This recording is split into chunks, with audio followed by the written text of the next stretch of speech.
Assalamu alaikum wa rahmatullahi wa barakatuhu, and welcome to another episode of Mindful Matters, a podcast for the youth, by the youth. As always, if you have any questions, you can ask them anonymously from missionaries on ask.fm/mindful matters. My name is Tarek, and I'm your host today.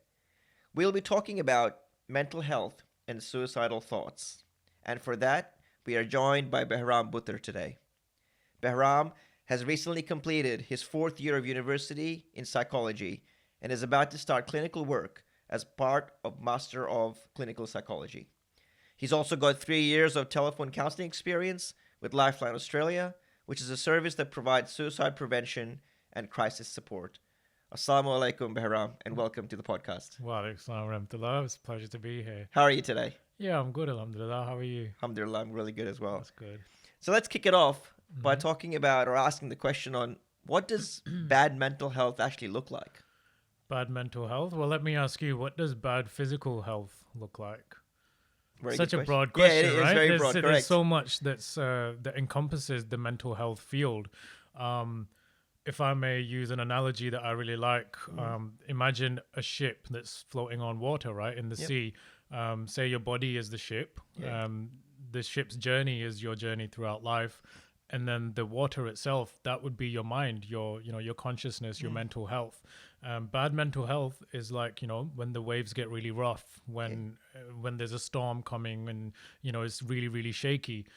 So that's what bad mental health sort of looks like, Looks but like, it's yeah. just so broad. On one end of the spectrum, it could just be that you have low energy. You find that you're sleeping in a little bit longer, and you're losing interest in things. And then on the other hand, you might have full-blown psychosis where you're hearing voices telling you to do stuff, and like persecuting you, or you might be thinking that there's aliens and Yeah. spaceships. So there's a broad There's a spectrum. massive There's so spectrum. much that Yeah. can go on. Interesting, okay. Mirrors like the physical body. You can have a backache, and then you can have lung cancer. There's a lot that can go on. Okay, no, that's good. I guess so. The next thing is, and what it's interesting to understand what causes mental health problems for an individual. Well, again, it's so broad, but there's a couple of different, views that you can approach here. One would be the stress diathesis model, or stress vulnerability, and that's basically saying that everyone has a predisposition for, any, let's say, depression, any sort of mental illness. So that's your vulnerability, right? Your predisposition, what you're programmed with, your genes, your background, and then there's the stress, which is like an event, and that can be anything as well.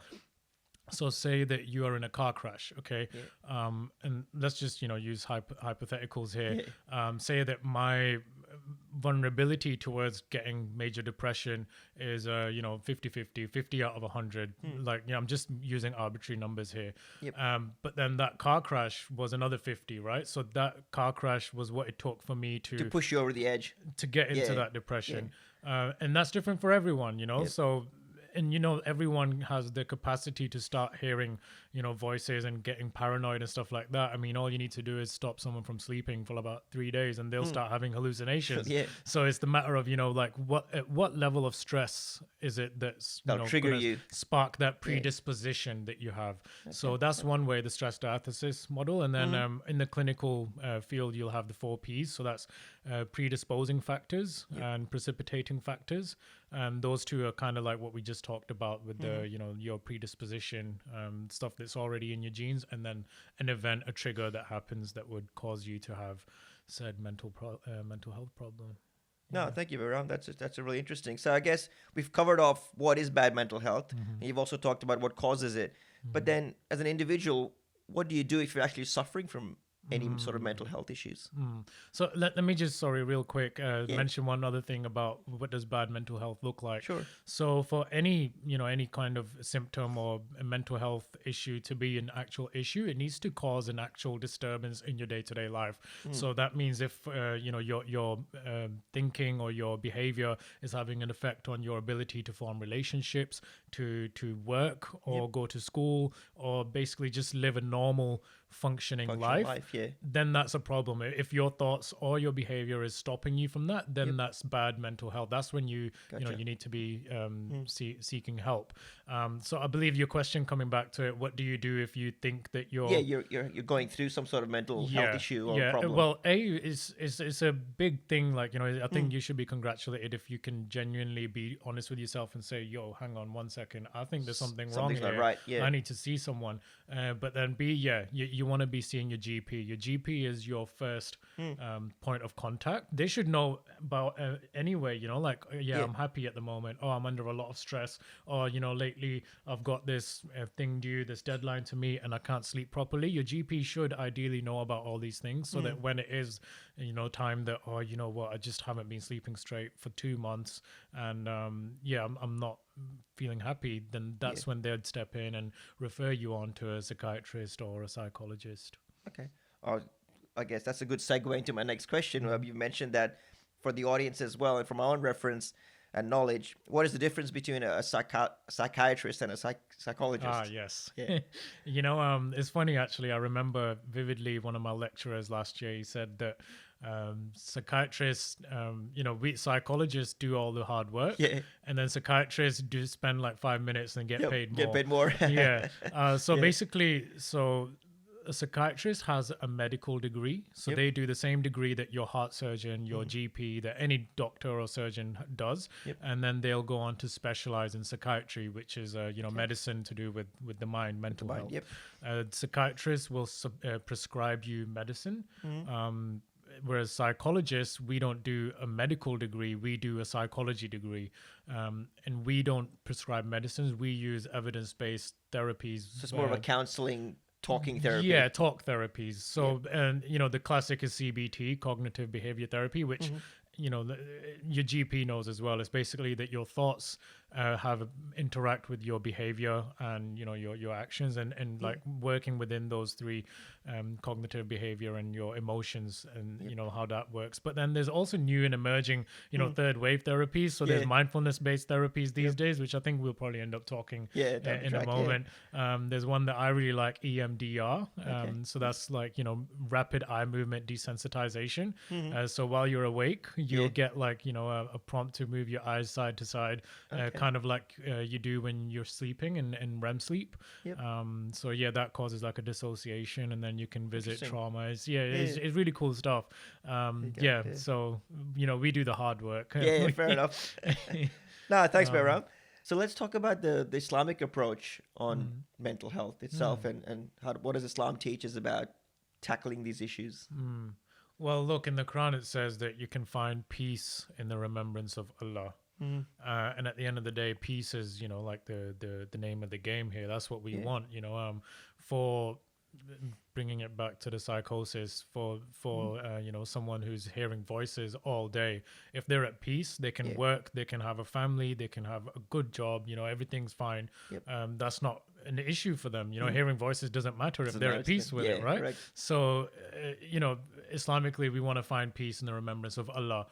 At the same time, we also know that it's important to tie our camel and then trust in Allah. So alhamdulillah, these days Allah Ta'ala has given us so many advancements in medicine and in psychotherapies that we'd be foolish to just say, oh Allah, help me, fix me, just blindly do that and not do anything about it. And I'm just gonna sit here and wait for all my worries to go away. It's like, we got to tie our camels. So we need to actually go out and make an effort, seek help, and do what we can on our end, and then rely on Allah Ta'ala to bless everything that we're doing to So it's action as well as prayer go hand in hand, right? Exactly. Yeah. So we've covered off the Islamic approach and teaching on mental health. So let's talk about the Jamaat perspective on this topic, and what does the Jamaat teach us about it? Sure. Well, I'm glad you asked me. So the current leader of the Ahmadiyya Muslim community, Hazrat Mirza Masroor Ahmad, may Allah be his helper, was asked such a question in one of the question and answer sessions that he had with some of the Waqf ladies. And so the question was, what sort of advice can you give to those children suffering from mental health issues such as depression? And Hazur, may Allah be his helper, said, and I'm quoting, "First, you need to find out the underlying cause. those suffering should be taken to a psychiatrist by their relatives, and they should be treated properly, and full efforts should be made to rid them of their pain. He continued, furthermore, see what time of the day their suffering is most acute. If it is in the morning at 10 or 11, then they should go out for a walk at that time to get some fresh air. Secondly, they should pray to Allah the Almighty, and they should try to develop their willpower and determination. They should pray that Allah the Almighty bring them out of this phase. So medical care should be adopted, and they should also pray. Amazing. Yeah. So, what great advice. Exactly. Yeah. There's so much wisdom. And again, it's like the Islamic perspective, we definitely need to pray to Allah Ta'ala, but at the same time, we also need to tie our own camel and get that professional help. No, it's so interesting. It's unfortunate that even, the spiritual leader of our community is giving us this advice, but I see there's still a big stigma, not only in the Ahmadiyyat community, but also in the wider general community about this specific topic. So maybe you can touch upon, why is that stigma that prevalent in the community? Yeah. So the funny thing is, right, about 2 weeks ago, I was speaking to an uncle from our Jamaat, and, it was on a completely, totally unrelated matter. And then the conversation turned to, psychology. Yep. And I mentioned some of the things, like some of the disorders that a psychologist might have to deal with.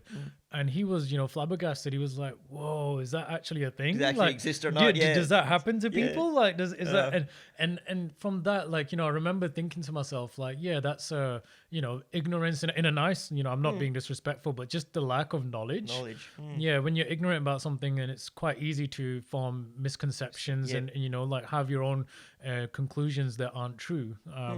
And I think sadly that's what it is, and that's not just for the Jamaat. It's the wider community as well, isn't it? Wider community in Australia. Like there's so much effort now by like the Australian government and the people that are in the mental health sector to actually try and take down those walls of stigma and build that awareness. Exactly. For people, right? Yeah, and you see it everywhere now. Are you okay day? Yeah, correct. And there's a lot all happening this in awareness. the community. Yeah. Interesting. So we've covered a lot of information about mental health and what it looks like and what causes it.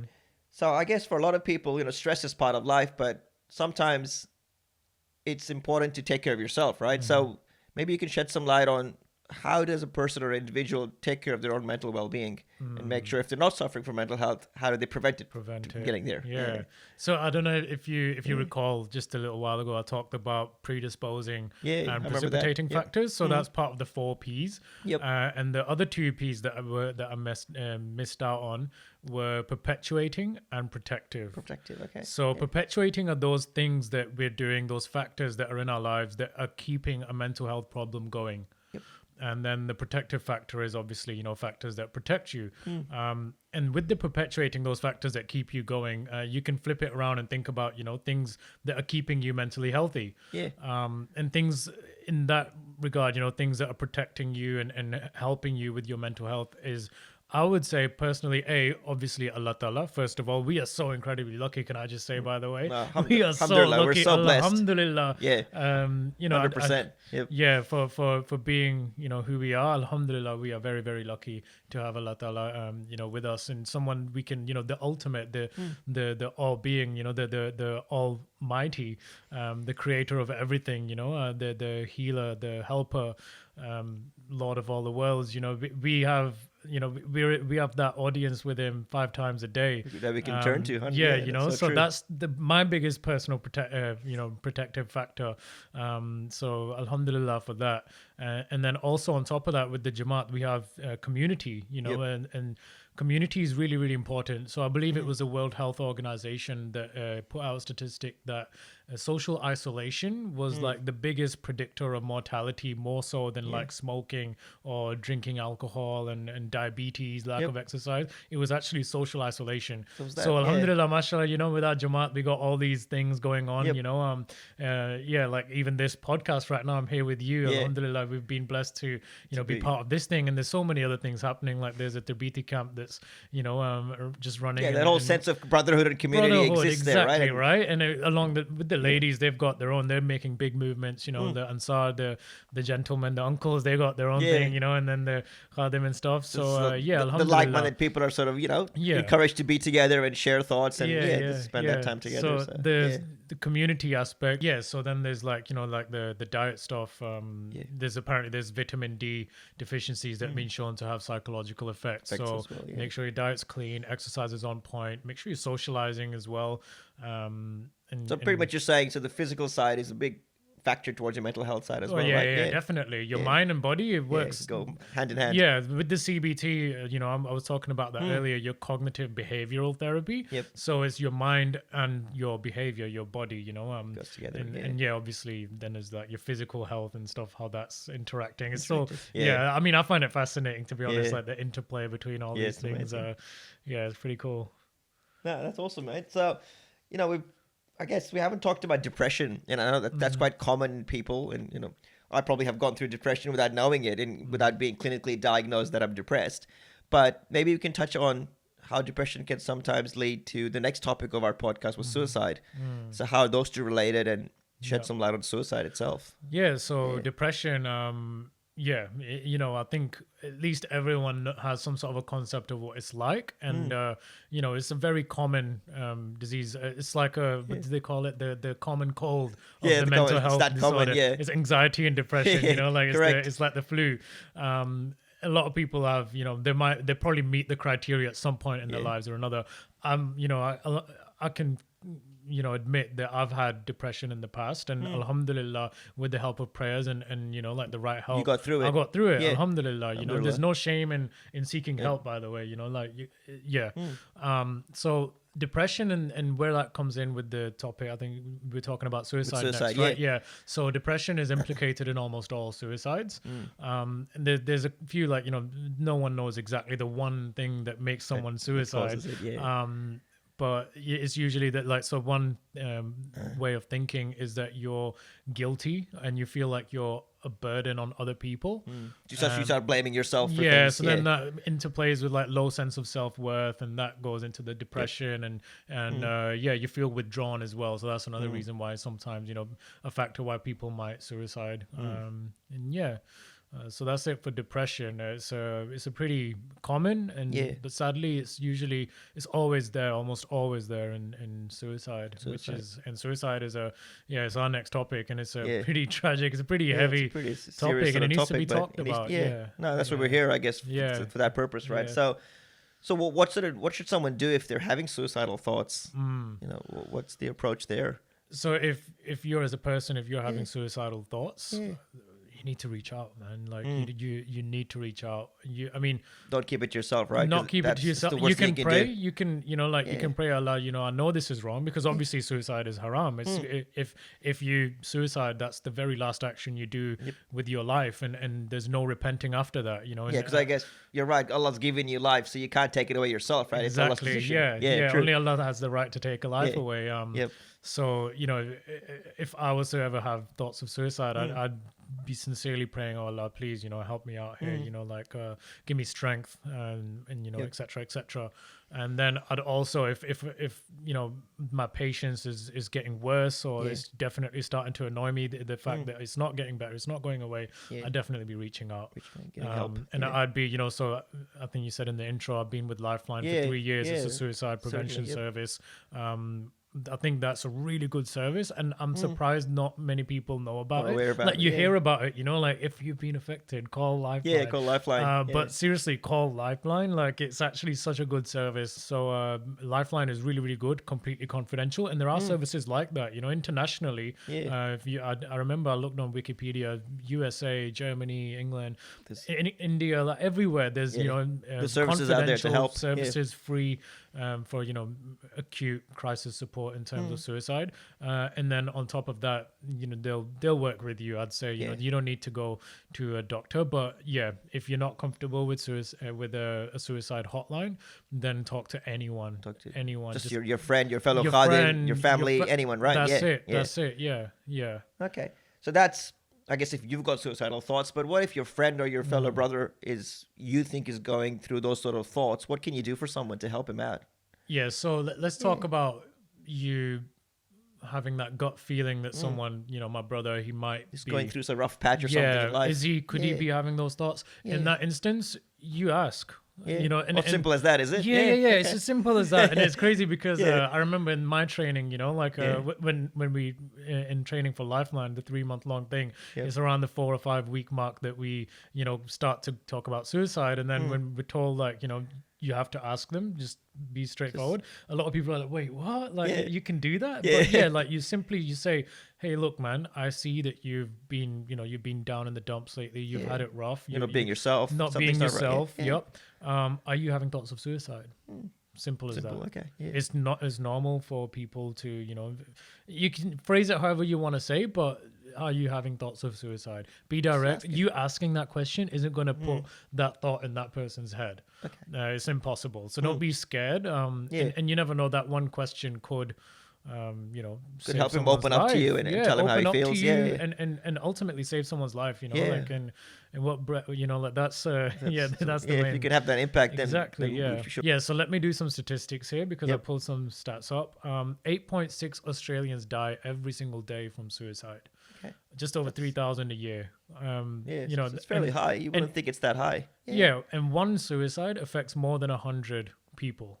So affected to that person's life, right? Yeah, of course. So you got family, friends, co-workers, kids, God knows, the people that find you. It has such a wide ripple effect. Yeah, big impact. And it's the leading cause of death for Australians between the age of 15 and 44. So it's that common in suicide. It's more common because you would think it'd be more common in older people, sort of thing. But it's interesting that it's as a per age group, it is. It is more common in the older people, but it's the leading cause of death in that age group. Yeah, because when you're that old, it's you have other things that are that you have to worry about when it comes to your life. But in terms of when you're younger, it's more deadly than car crashes. It's more deadly than drug overdoses, accidental drug overdoses, and all that. Interesting. And here's another one. This is from the World Health Organization website. Around 20% of the world's children and adolescents have a mental health condition. So that's very common, right? So it's really surprising that the leading cause of death in ages 15 to 44 is suicide. So I guess that's what we're here for, to create that awareness that this is a critical and important issue that we all need to be talking about and creating awareness about. So Behram, we'd love, we're all talking about being frank and open, because these sort of issues aren't talked about much, and we're encouraging Khuddam to be open and be confident in sharing your experiences with other people so you can reach out and get help if you need. So let's start here, Behram, and if you can be frank, if you don't mind me asking, in your experience and what you've been through. You mentioned in the beginning as well when we were talking that you've been through a bit of depression, and so it'd be really interesting for myself and the audience to know how you've tackled that and how you got through it. I guess Behram would be really curious for the audience to find out. Well, a bit of a depression was probably me putting it a bit mildly. It was quite severe. So quite a few years ago, I witnessed a suicide. And I'm talking, blood everywhere, and it was very traumatic, like PTSD. Like I had post-traumatic stress disorder afterwards. I can imagine that. It messed me up real good. So what happened was that day, like I was taken straight to the hospital for being treated for shock, and then after that, I was put on medication. And I was kind of like so numb from the whole medication, because that's how you treat acute shock. Meant to make you that. I was kind of numb for about 6-7 months, and then it was when I don't know, the meds changed, I guess, but at some point or another, the crash came and it was hard. When you got off the meds. Or was it still? I think I was still taking meds. Okay. And then my meds changed though. Like every couple months or so, they'd be. I had a good psychiatrist, and they would change. At the same time as seeing a psychiatrist, I was seeing a psychologist as well. Okay. My parents were really worried. And I had all that support network there, but still my mood, I went all the way down.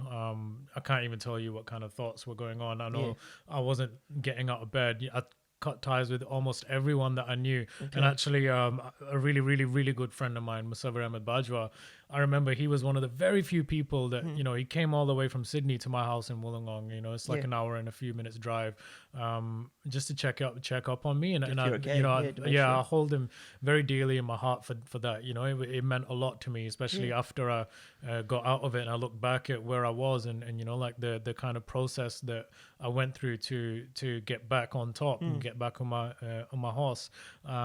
Yeah, so taking the meds, complying, being honest with the doctors, with the psychiatrist, really doing what I can, engaging with the therapist, with the psychologist, and praying. You know, the prayers of my parents, my own prayers. You know, when you're depressed, when you don't, you know, at the level I was anyway, it was really hard. I'm pretty sure that I would have, you know, there were days where I wouldn't get up to even do namaz. I'd just be lying in bed, honestly. Like the frequency of my showers was so drawn out. I'm pretty sure I stopped eating. You know, I'd only leave my room to go to the toilet, I guess, or maybe to eat. And it was like that for a week or two, but you know, that was at the very peak. And yeah, like it's a bad place. I wouldn't wish for anyone. No, I appreciate you sharing that with me, Behram. No, look, it needs to be talked about, you know. And sure, not everyone sees someone die, especially from a suicide, you know. Like so yeah. I hope that no one else has to witness what I witnessed, but I also know that everyone has, you know, has some events in their life that make them go really low, and for some that low is just a little bit lower, and you know, it can slip into something that you might need actual help for, and you know, like need to go out and see someone. So yeah, like still be mindful, you know, like no one you know, we have our ups and downs with faith as well. Like I'm sure any young person like would agree with me, you know. It's not like you're constantly a farishta, you know, you're not no constant we're angel. different levels of spirituality. We're always striving to achieve that higher level, right? So, yeah, like just as long as you have something there, holding on to something, and doing your due diligence with the health professionals, praying to Allah for help, and not isolating too much, you know. I'm lucky that, you know, I've got such wonderful people in my life. Alhamdulillah. But yeah, you know, yeah, the moment that you're totally isolated, and I know this from talking to so many suicidal people at Lifeline, you know, over 1,000 calls I've taken easily. The social isolation, the loneliness. Oh man, I'm telling you, that's tragic. And it's like that. It just drive you insane, right? Because you're just in your own thoughts and you can't share with anybody. Not just with depression and suicide, but with everything. Like it's it's the people that are very alone. Like, you know, that suffer the most. Yeah. So, no, thanks, Behram. Once again, I appreciate you sharing that. So I guess the key things I took out of it, I'm sure the audience did as well, was prayer, family, and just reaching out and speaking to people, right? Like, so that's what got through you to the tough times. So no, alhamdulillah, once again. It's easy to hold it in and say, I can deal with this myself. That's the easy thing.